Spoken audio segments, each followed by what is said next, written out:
Allez, nouvelle petite paroi. En mode solo.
Voilà, ça y est, je fais ma première montée.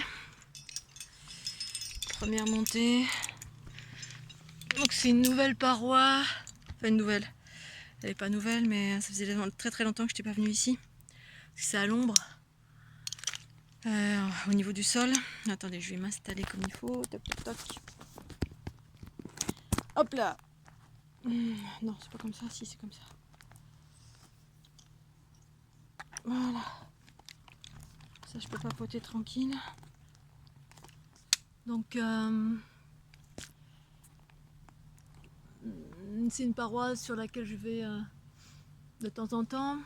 Je peux pas aller très très haut parce que j'arrive pas encore à dépasser mes appréhensions de monter en solo, c'est-à-dire sans être assuré, mes appréhensions de dépasser un gros surplomb sans être assuré par quoi que ce soit. Je sais qu'un jour ça va venir, où je vais dépasser ce gros surplomb, je sais pas si vous le voyez là. Il y a la corde est vachée à un relais et au-dessus il y a un gros bloc. Je sais exactement comment le passer en étant assuré à quelqu'un au sol. Mais parce que je l'ai déjà fait en étant assuré. Mais en solo, voilà. Mais il m'est venu une idée peut-être de le faire en solo en étant accroché au relais là au-dessus. C'est-à-dire assuré au dernier relais. Bon bref, j'ai des idées qui me sont venues parce que j'ai vraiment envie d'aller plus haut. Pour me faire un peu plus plaisir. C'est-à-dire que ce soit plus long, plus c'est long, plus c'est bon. Ouais. Moi j'aime bien. Donc, je voulais parler des peurs une fois encore. Parce que tout le long de la montée, là, c'est ce qui me venait à la conscience. Et au pied des parois également, parce que j'ai rencontré encore quelqu'un, là, un gars, en bas, et puis ça projette des peurs. Alors, bon, alors, outre la peur, il m'a projeté autre chose. Un monsieur il y avait 3 personnes qui faisaient partie de la communauté de communes. Et puis finalement, le gars me demande si je grimpe, et si je grimpe en mode solo, bah, je lui dis oui, je suis seule. Et puis il me réitère, me dit mais vous êtes en mode solo? Je dis bah solo ça veut dire seul. Et j'avais pas compris, en fait il avait des termes techniques propres à qui il était, puis du coup il est monté sur ses grands chevaux. Il a montré sa supériorité. Solo et seul ça veut pas dire la même chose. Hein. Solo c'est si t'es encordé. Et alors du coup je lui ai demandé, j'ai dit bah dites-moi. Et donc voilà, bref, il avait une appréciation qui était ce qu'elle était. C'est que solo, apparemment, c'est quand on n'est pas assuré, ce qui est mon cas. Je suis pas assurée pendant la première montée. C'est-à-dire, je suis pas assurée par quelqu'un au sol. Je monte, il y a ce qu'on appelle des anneaux tout le long. Hein, c'est une paroi équipée, ce sont des anneaux qui sont scellés dans la paroi. Je monte avec ma corde, voilà, qui est ici normalement sur mon pontet. Et puis je mets les dégaines et je mets ma corde, ben voilà, sans qu'il y ait quelqu'un en bas. C'est-à-dire que bah, je pense pas un seul instant à tomber, c'est ça, être dénué de peur. C'est-à-dire je grimpe pas la peur au ventre en me disant oh là là si je tombe, parce que là ben c'est pas la peine de grimper. Et ensuite eh bien je vais jusqu'au relais. Bon là je vais pas jusqu'au relais, je me mets sur un anneau. Le relais, c'est la partie qui est tout en haut d'une paroi où on peut accrocher sa corde. Accrocher sa corde, ça s'appelle se vacher. Allez savoir pourquoi ils ont utilisé ce terme. Bon, c'est pas très explicite, hein, vacher, ça fait penser à vache, tout sauf à accrocher sa corde. C'est peut-être des Savoyards qui ont inventé ce mot, ont vu des vaches. Faut les retrouver, les vaches, là-haut. Vacher. Que de vaches, ils ont dû penser à ça. Bref, s'accrocher en haut. Mais là, je ne vais pas tout en haut parce que bah, je me sens pas de dépasser cet espace-là qui est un peu beaucoup en surplomb. Et donc c'est relié à une peur, bien sûr, une appréhension, hein, tout simplement. Mais aussi physiquement. Enfin, je pense que physiquement, je pourrais. Mais voilà, c'est juste, ça donne... bah voilà, ce gros surplomb, il est impressionnant. Vu d'en dessous, parce que quand on n'est pas assuré, voilà. Et donc du coup, ben, je voulais parler des projections parce qu'effectivement, ben, on vit ce qu'on projette. C'est ça, être créateur, créatrice. On vit, alors, il y a 1001 façons de vivre une chose parce qu'il y a 1001 choses qui nous habitent. qu'est-ce que ça veut dire tout ça? Ça veut dire que, alors, nos projections, une projection c'est quoi d'abord? Une projection c'est une pensée. Une pensée, c'est-à-dire c'est moi qui origine, ou pas moi, mais ça vient, on pense que ça peut penser. Alors, imaginons que, voilà, je pense une chose. Je pense que, j'ai peur, gla gla gla gla, je veux pas grimper, j'ai peur, je vais tomber, je vais mourir, je suis pas sûre de moi, etc. Donc là, c'est une pensée de peur, et du coup, ben, il y a de fortes chances que, effectivement, qu'on se fasse mal. C'est-à-dire qu'on grimpe et puis qu'on se casse la figure, ou parce que une pensée, c'est accompagné d'énergie, c'est de l'énergie agglutinée, agglomérée avec de l'information. C'est ça la conscience et le corps, la matière et l'esprit. La matière, corps, esprit, conscience, information. Matière, corps, énergie vitale. Le corps est fait d'énergie vitale. Au-delà d'énergie vitale, il est fait de physiologie, de minéraux, de plein de choses qui sont en lien avec la dualité, avec la terre, l'aspect terrestre. Animal, le corps animal, qui quand on meurt retourne à la terre. Ensuite, il y a le corps cosmique, c'est le corps unitaire qui peut voyager dans la multidimensionnalité, qui est autre chose. Mais il y a la conscience aussi. La conscience, c'est l'information. L'information, c'est voilà, l'esprit, l'information, la peur, nos considérations, bref, toutes nos pensées. Et donc, les pensées se manifestent grâce à l'énergie vitale, la densité à laquelle elle est associée. Parce que les deux, l'un va avec l'autre. La pensée se manifeste grâce à l'énergie vitale, se manifeste dans différents plans de conscience. Voilà, il y a différents plans de manifestation, de la plus élevée, c'est-à-dire la plus qui vibre très rapidement, à la plus dense, c'est-à-dire celle que je vois autour de moi là. Le plan de densité duel ici-bas. Et donc, si vous pensez peur, il y a de fortes chances, c'est vous-même qui co-créez vous créez votre propre expérience de peur. Ça, c'est l'aspect basique. Si vous créez, vous pensez positif ou vous pensez neutre, c'est-à-dire vous ne pensez rien, ou alors moi mon expérience c'est plutôt, je suis un aspect positif dans le sens, c'est pas je projette un truc positif, c'est que c'est mon état naturel, l'aspect positif chez moi. Bienveillant, naturel, harmonie. Déjà, quand je rentre dans une forêt, je suis en gratitude, je rends grâce, je demande l'autorisation de rentrer, je préviens que je vais rentrer selon mon état d'être. Si je suis un peu tordue, je m'excuse auprès de la communauté des arbres, de la forêt, de mon état de dissonance, parce que pour eux, je vais être dissonante. Donc je m'excuse, je me mets toujours en état de pacification avec ce qui m'entoure.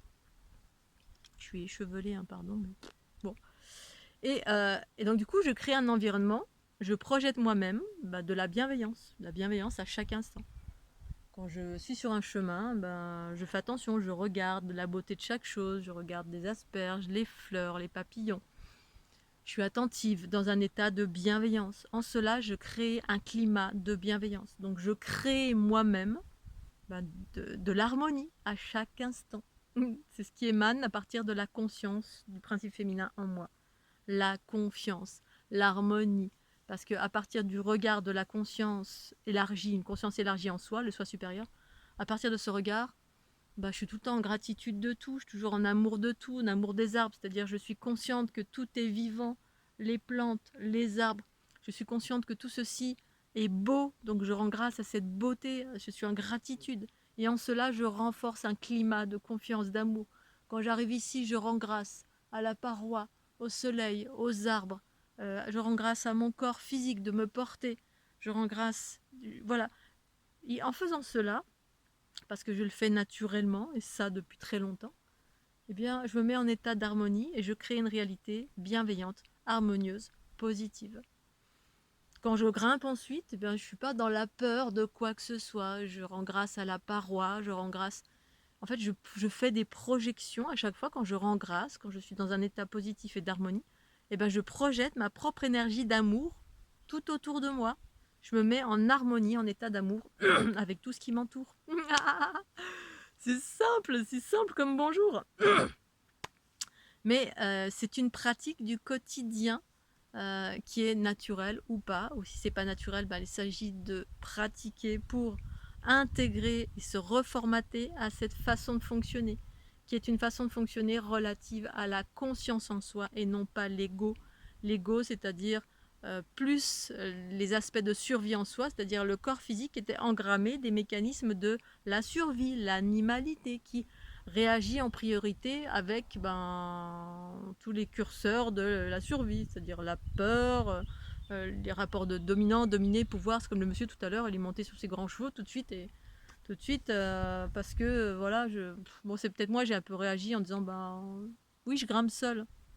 Mais seul ou solo? Puis moi je lui ai répondu c'est pareil, seul ou solo, seul ça veut dire solo. J'ai dit en rigolant, mais ça l'a vexé parce que oui, peut-être que j'ai pas utilisé les bons mots, peut-être que j'ai un peu réagi sans m'en rendre compte en disant seul et solo c'est pareil, non? Ça veut dire seul. J'ai dit ça en rigolant, en me disant ça veut dire la même chose. Et puis finalement il a mal pris et du coup il m'a projeté, voilà. Oui, mais depuis 35 ans que moi aussi j'escalade et solo et seul ça veut pas dire la même chose. Il m'a envoyé des trucs de oui, je suis grand, je suis beau, je suis creux. Bon, bref, c'est les joutes de zizi que font la plupart des gens. Voilà. Et donc, pour revenir à les projections, la peur, effectivement, quand on est bourré de peur, on crée ça.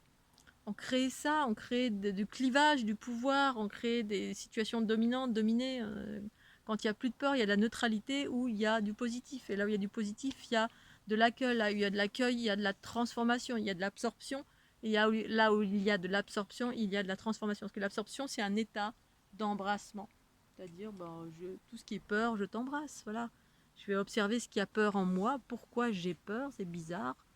Et la plupart du temps, quand on observe en soi pourquoi on a peur, la plupart du temps, c'est une mémoire, c'est une influence, c'est une entité, c'est quelque chose en nous qui résonne peur, qui est un état relatif à un état de survie. Très souvent, ce sont des conditionnements, des croyances, des fausses croyances. Voilà, si on a fait une école d'escalade, c'est clair qu'on est formaté. Si on a fait une école de menuisier, on est formaté comme ça. Faut faire tout bien, tout. Bref, c'est pour ça de rentrer dans un cadre patriarcal, d'avoir fait des grandes études reliées à un cadre patriarcal, parce qu'on est dans une ère patriarcale, on est en train d'en sortir. On est formaté à des choses qui sont relatives au patriarcat. Le patriarcat, c'est le contrôle de tout. On contrôle tout, on est dans le balisage des choses comme ça qui sont carrées, et puis l'ultra sécurité de tout doit être carré, tout doit être bien comme ça. Et du coup il y a plein de rigidités, il y a plein de peurs projetées, il y a plein de... On balise les chemins avant même de vivre quoi que ce soit, dans la confiance. Vivre d'abord, être dans l'état d'écoute, d'accueil, d'abandon, puis ensuite la possibilité de co-créer une réalité harmonieuse. Ça c'est quand la conscience commence à être souveraine en soi. Et puis finalement, je balise mon chemin moi-même par la grâce de la conscience en moi et non pas par la grâce du contrôle issu de l'ego patriarcal duquel on a été inculqué. Donc ultra sécurité, portez des casques, faites ceci, faites cela, faut surtout pas faire ça, faut surtout pas faire ceci. Ouh là là, si tu fais comme ça, tu vas mourir dans l'atroce souffrance. Et du coup, voilà, on s'abandonne pas du tout. C'est comme faire l'école des beaux-arts. À un moment donné, je parlais avec des artistes et quand j'exposais, je me suis retrouvée face à des artistes qui étaient totalement formatés. Et puis parce que dans tous les environnements, on est formaté. On peut être un artiste et complètement formaté, carré. Bref, avoir une notion de supériorité sur... la plupart du temps, c'est ça, voilà. On regarde les autres avec condescendance et parce que quelqu'un a fait un trait comme ça sur une page blanche et puis on vend ça à $1 million et puis du coup oui c'est pas de l'art, ou alors oui c'est de l'art, oui mais avez-vous fait l'école des arts c'est comme ça comme ça comme ça, on apprend à être bien carré, patin couffin, puis ensuite on sort du carré pour être soi-même. C'est difficile de sortir, de devenir soi-même quand on a été formaté et conditionné à tous les niveaux, et particulièrement conditionné de peur. Et du coup, tout ça, c'est de l'énergie, de l'information et de l'énergie qui répond à chaque fois. L'énergie répond à vos conditionnements, à vos croyances, aux influences également. Les influences, c'est quand Pierre, Paul, Jacques vous dit faire ceci, faire cela, quand les infos disent faire ceci, faire cela, quand l'autorité extérieure dit faut faire ceci, faut faire cela, quand toutes les lois extérieures vous disent faut faire comme ceci, faut faire comme cela. Et ça, c'est des influences. Ensuite, les entités, tout ce qui est dans l'invisible. Moi, les influences, elles sont surtout dans l'invisible, parce que tout ce qui est extérieur, en gros, je m'en fous. Tu peux me dire fais comme ceci, fais comme cela. Je m'en fous, et puis je vais m'émanciper tout simplement de toutes les personnes qui cherchent à à me donner des infos ou me conditionner ou me cadrer alors que j'ai rien demandé. Et justement, ça m'influence parce que ce sont des projections, c'est des pensées avec de l'énergie. Donc ça m'influence parce que moi je ressens tout ça en fait. L'information, quand c'est projeté, ciblé quelque part, c'est de l'énergie. Et donc ensuite les influences, c'est les entités, voilà, tout ce qui est dans l'invisible. Les invisibles, les gens qui pensent des choses, voilà, comme quelqu'un qui est en bas en train de me regarder et puis qui a peur pour moi. Ça m'est déjà arrivé plein de fois. Moi, quand je suis toute seule, je suis centrée, je suis dans la joie, la bonne humeur, je peux créer une réalité harmonieuse. Il ne se passe jamais rien. S'il y a quelqu'un qui est là et qui projette quelque chose, ses pensées, voilà, je vais les recevoir parce que c'est une pensée, une information. Peur, oh là là, qu'est-ce qu'elle fait? Et puis c'est de l'énergie qui accompagne, voilà, parce que c'est ça l'unité, les polarités, énergie et information, énergie vitale qu'on projette avec une information. Et puis nombre de fois où du coup je reçois l'information, peur, et si je la dissocie pas de moi, boum, je vais mettre ma main, ça va me déstabiliser, je vais mettre ma main au mauvais endroit et boum, il y a un rocher qui va tomber.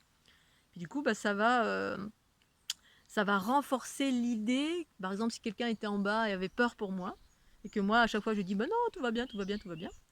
Et puis que cette personne-là, voilà, elle est plutôt dans la peur, et puis elle va voir qu'il se passe un truc, il va se dire, tu vois, finalement, c'est dangereux quand même de faire de l'escalade. Tu vois, finalement, l'escalade, c'est dangereux, tu devrais faire attention. Alors qu'en fait, c'est elle-même qui a projeté le truc, et que mais moi, je vais vivre parce que ça a été projeté sur moi. Donc voilà, c'est vraiment une conscience très, très élargie. Et puis, la première des choses, c'est de s'émanciper d'abord de ses propres peurs, parce qu'il y a aussi les peurs qui proviennent de nos blessures, bien sûr, je n'ai pas parlé de ça, mais c'est la base de toute personne qui fait un travail personnel. C'est d'abord de s'émanciper toutes les peurs inconscientes qui résident en nous et qui nous appartiennent, qui proviennent alors soit de nos parents, parce que la plupart du temps on a récupéré des choses de papa, de maman, eux-mêmes ont récupéré de leur papa, de leur maman, bref, ça peut remonter jusqu'à l'origine de l'humanité. Des lignées, ça s'appelle les lignées familiales, c'est ce que j'appelle les lignées familiales. On se récupère plein de bagages et on passe beaucoup de temps à s'émanciper de tous les travers qu'on a récupérés de papa et de maman parce que on récupère les bagages émotionnels, les énergies, comme les bagages génétiques, c'est-à-dire dans votre vie, il y a plein de personnes qui ont eu des cancers, des machins bidules, mais il y a de fortes chances que vous développiez cela. Ou pas, si vous êtes conscient, vous pouvez déprogrammer tout ça. Mais il s'agit de faire un travail sur soi pour savoir comment tout ceci fonctionne. Sinon, les bagages émotionnels, les trucs karmiques, ou dans votre vie, vous avez vécu un bobo, une blessure, c'est-à-dire vous êtes tombé en escalade, vous êtes fracassé un genou, ou la jambe, ou la tête, oui, ça a laissé une blessure, une empreinte, donc une peur. Donc du coup, le corps a peur, c'est le corps physique qui a peur. La conscience n'a pas peur, parce que la conscience, c'est votre corps cosmique, c'est le corps unitaire, c'est le corps géométrique, fleur de l'unité ou fleur de vie, si vous en êtes à fleur de vie. Mais la fleur de vie est non dénaturée, attention, je parle toujours de la fleur de vie que j'évoque moi, pas celle qui est dans le commerce. Eh bien, c'est ça le corps géométrique, c'est le corps éternel, c'est le corps qui, quand le corps physique décède, on continue de vivre via le corps unitaire si on a vécu l'unité de son vivant. Sinon, c'est le corps astral, voilà, qui va dans les plans astrales et puis qui fait que l'on revient sur cette planète en permanence pour voilà, continuer les expériences et rééquilibrer à chaque fois tous les travers qu'on a vécu de notre vivant, tout ce qu'on a vécu comme travers, comme déséquilibre, on revient pour rééquilibrer tout ça. Et donc, à partir de là, effectivement, voilà, il s'agit de savoir comment tout ceci fonctionne pour créer une vie harmonieuse à chaque instant en étant pleinement conscient. C'est ça pour moi être consciente, c'est avoir conscience de comment fonctionne, comment ça fonctionne tout ça. Connais-toi toi-même, tu connaîtras l'univers qui t'entoure. C'est exactement ça. Les petits lézards. Alors je ne dis pas que je connais tout, mais voilà. C'est ma conscience, mes expériences, chacun fait ce qu'il veut. À ce jour, je vis pour moi une vie magnifique, divine et parfaite. Et puis mon job, en tout cas mon travail du quotidien, c'est de me maintenir en équilibre en permanence face justement aux distorsions, aux projections, aux influences, aux basses fréquences ambiantes, d'où qu'elles viennent. Parce que j'ai conscience et je sens et j'ai conscience de comment tout ceci fonctionne. Voilà Scooby-Doo. Allez, je vais faire un petit relais de l'autre côté, je vais expérimenter une autre paroi, je vous fais des bisous et puis pensez un petit peu. Tchuss.